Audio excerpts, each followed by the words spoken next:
Greetings everyone, my name is Greg. In this video I am going to be answering a question asked by Raptor in my last video refuting the thaw, and the question itself will be in the description bar below. Feel free to leave your comments, or if you feel you have a better answer than me, feel free. I would only advise, if you're going to leave comments that are more than one and you want them read in order, have a part 1, part 2, so forth, so people know what order to read your comment in. But the question is this: what is your stance on tolerating the agnostic approach to scientific progress against religious theoretic? I'm going to be assuming that this person means that religion being theoretical, or the religious ideas being a theory. Basically, the idea that you can't prove that God doesn't exist, so you remain agnostic with it. No, you don't. Are you agnostic regarding, is there an ogre behind me? You can't see it. You can't prove that it's not there. So are you agnostic as far as ogres behind me? No.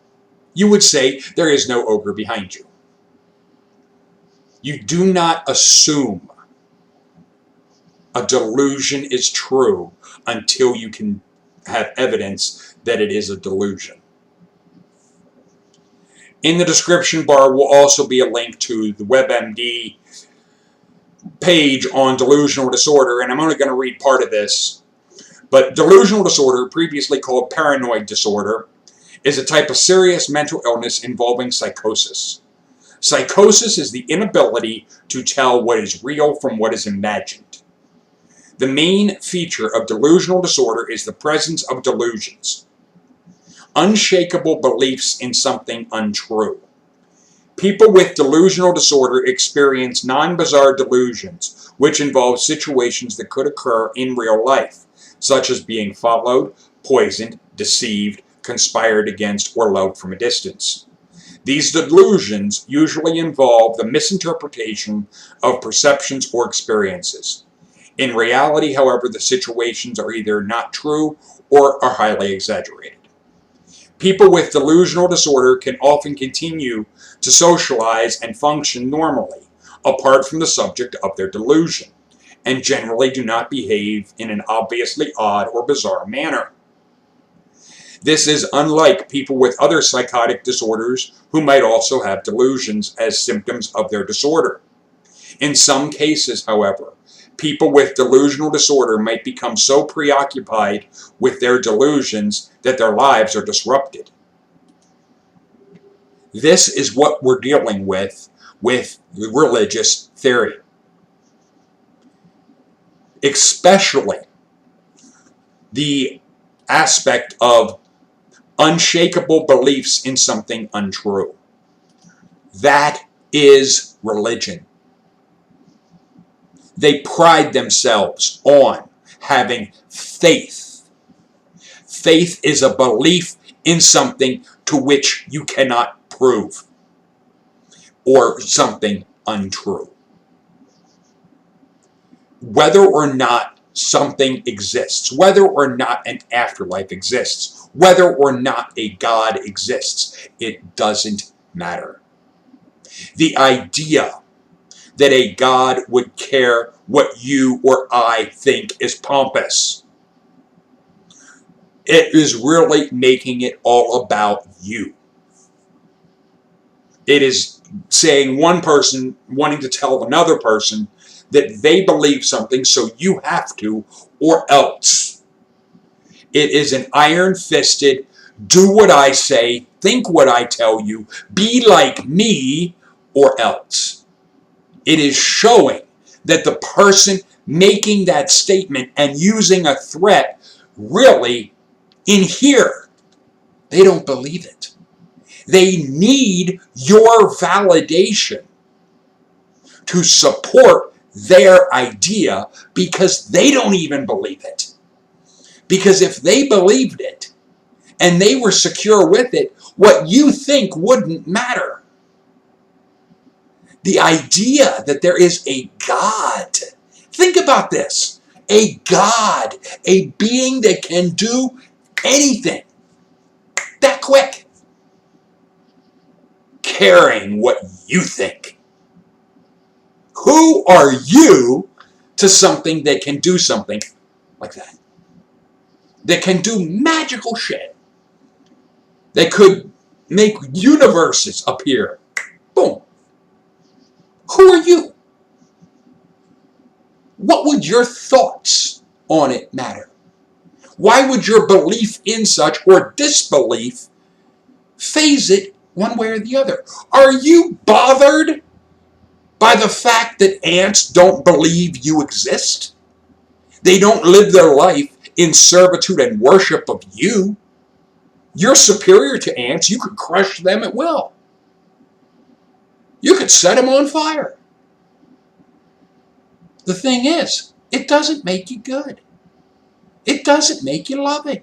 Just because you can hurt something that is weaker than you doesn't make you big, doesn't make you bad, it doesn't make you wonderful. It makes you a bully. And if that is what you're worshiping, Christians, if you're worshiping something that goes around stepping on bugs, which is what we would be to a god, if it's going around crushing bugs because it can, you're as evil as the son of a bitch that's doing it. You are judged by the company you keep.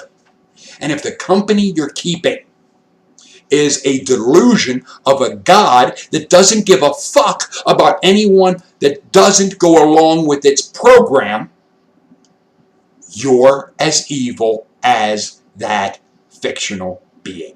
And the reason this matters, the reason this is important, is if you go along with this in the idea of a theory, then logically you will treat people in life with that same mindset.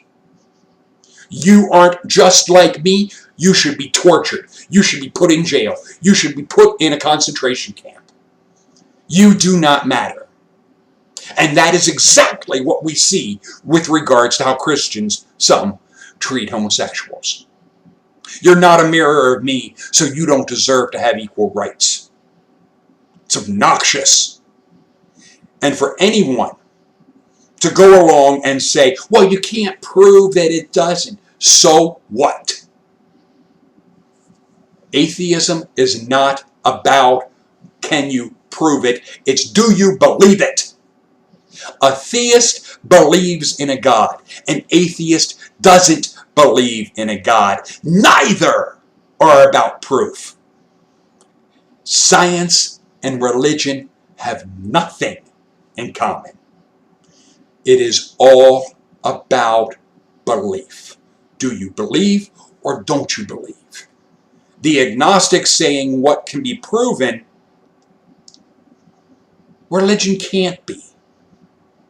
So to say it might, like I said, there might be an ogre behind me, but you're not going through life. You're not watching videos and going, oh, there might be an ogre behind him, so I have to be an ogre agnostic.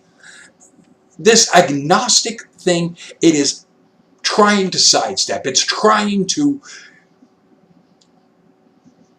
candy coat with the Christians and to be, well, I don't want to use this word atheist that you guys are really offended by because it means I'm not thinking like you, that I hold different ideas. So I'm going to try to ride the fence and be, I'm not really your enemy. I'm not really unlike you. Do you go along with the torture of someone just because they don't think like you? If you do, you might as well get in their camp because that's what they're about. Or are you about threatening somebody with you have to believe something or else? Is that your mindset? Because if that's the case, get in camp with Christians. Because that's what they're about. They can't give their message without threatening you. I would challenge any Christian. Give your message of why somebody should be following your religion without using a threat. No mention of the devil, no mention of hell, no mention of anything happening to them. Present why should anyone buy it. What reason is there for anyone to believe it? I challenge you. The thing is, based on my hypothesis, you can't. Because without threatening somebody, you can't give your message of Jesus or your God, because there's no reason to go along with it. Without threats, what you must have is evidence. You must have, this is why you believe it, because here are the facts. Here is the reasons it's true. Not believe it or else. But like I said, Christians, feel free. Prove me wrong. Give your message of salvation without threats. Give your message without threatening people. Because the agnostic, it doesn't matter. It's not about what you can prove.